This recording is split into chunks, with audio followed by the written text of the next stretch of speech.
Well, this Ingersoll Rand air hammer is very nice. It's got the long barrel, it's got the quick release mechanism to quickly change to whatever adapter that you might need. And so it's so much quicker than using that spring there. Look at this baby.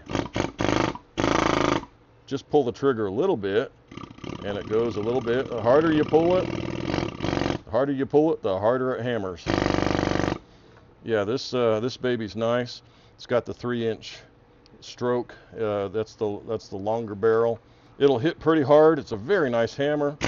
I just love this thing. It comes with these 5 chisel attachments, and it comes with the quick release.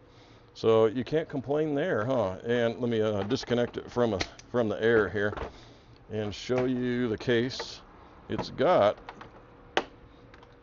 pretty good handles on it. Got a nice blow molded case to keep it protected, and just can't complain at all. And it works great.